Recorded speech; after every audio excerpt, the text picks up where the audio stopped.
Hello, future engineers. Welcome to my YouTube channel. Here is another video in hydraulics, particularly on fluid force on plane surfaces. Before anything else, I would like to suggest that after the complete statement of the problem and figure or the diagram for this problem, you have to pause the video and solve the problem by your own, thereby preparing you to become better engineering students. So that's the best way that you should do to prepare yourselves. Another suggestion is you may pause, you may uh, play the video, but in the mute the video so that you cannot hear the explanation and the solution. And I just want you to look at the solution silently, although it's animated, then be able to understand the solutions also. And thirdly, uh, you may forward the video until it's about to end. Then, just like reading a book, you have to read the solutions and be able also to follow and understand the solutions.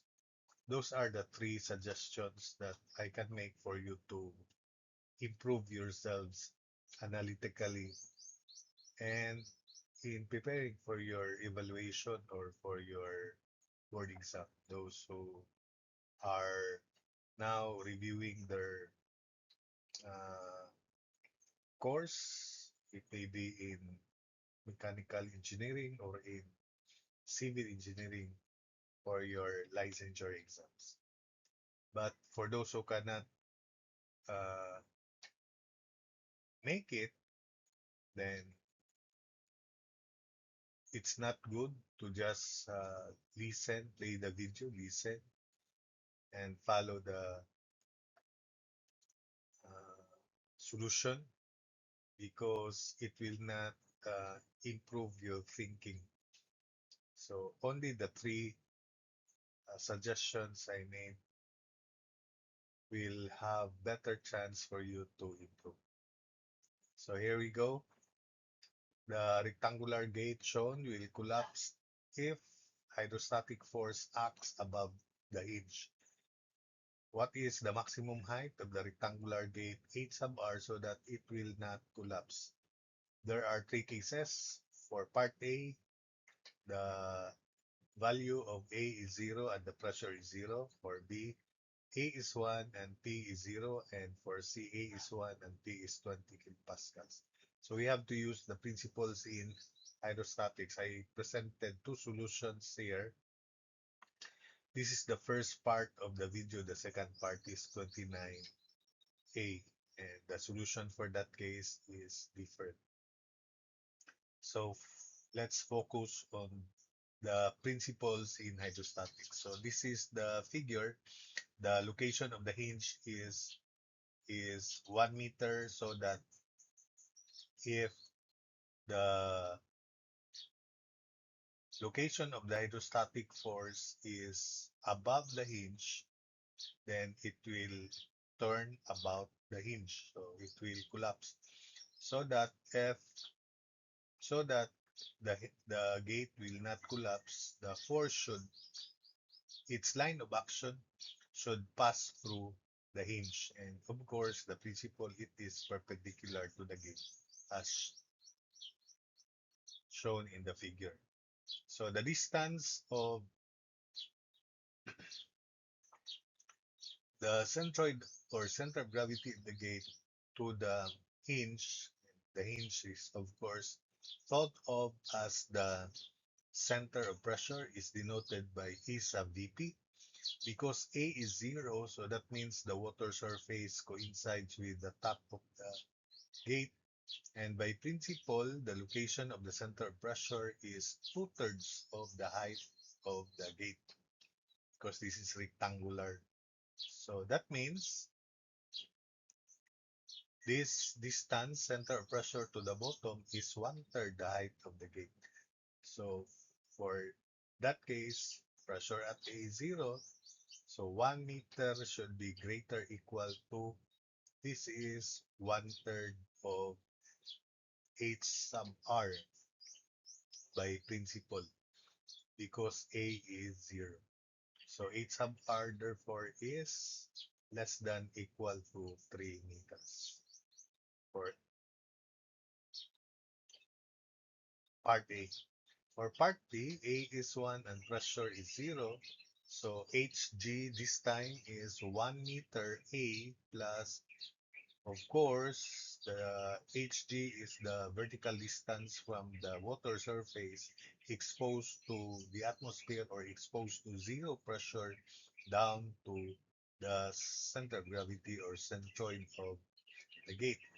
So since this is the centroid and the gate is rectangular, distance from A to G is half of HR. And since the angle here is 40 degrees, this is also 40 degrees, this vertical projection is equal to Hg over 2 sine of 40 as shown here. So simplifying, AVP, which is HR square sine of theta over 12 Hg, where theta is 40 degrees and Hg is this value here. So AVP is equal to HR square sine of 40 degrees all over 12 times quantity Hg. Now, from the figure, is this distance is HR minus 1. And HR minus 1 should be, or EVP, simplifying by the way, HR, so sine 40 over 12, that's 0.053566 HR squared all over 1 plus 0.32139 HR. So HR minus 1 should be less than equal to HR over 2. Take note from A to G, that's HR over 2 plus EVP.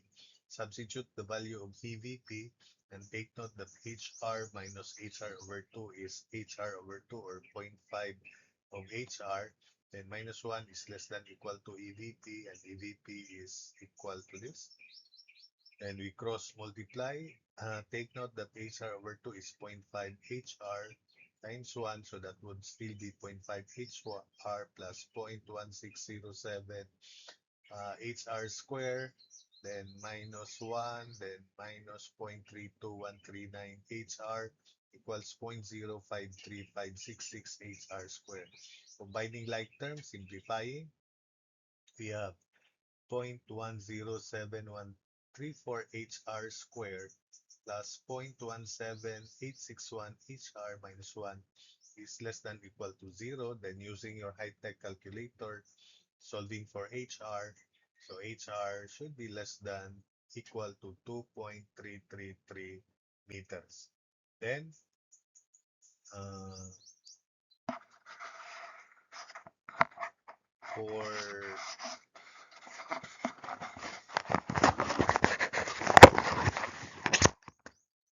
part C, A is 1 and P is 20 kilopascals. So Hg is 20 over 9.81 plus 1 plus Hr over 2 sine of 40 degrees. So the pressure in the gas space is 20. So let's convert that to pressure head. 20 over specific weight of water plus A, which is 1, plus HR over 2 sine of 40. So Hg is equal to 3.0387 plus 0.32139 HR. Then same uh, calculation for HR minus 1 is less than equal to HR over 2 plus EVP. So 0.5 of HR minus 1 is less than equal to EVP, which is HR square sine 40 over 12 times quantity Hg, which is this. So simplifying and cross multiplication, 0.5 HR square minus 1 is less than equal to, So let's simplify the right side first. 0.053566 HR square over 3.0387 plus 0.32139 HR.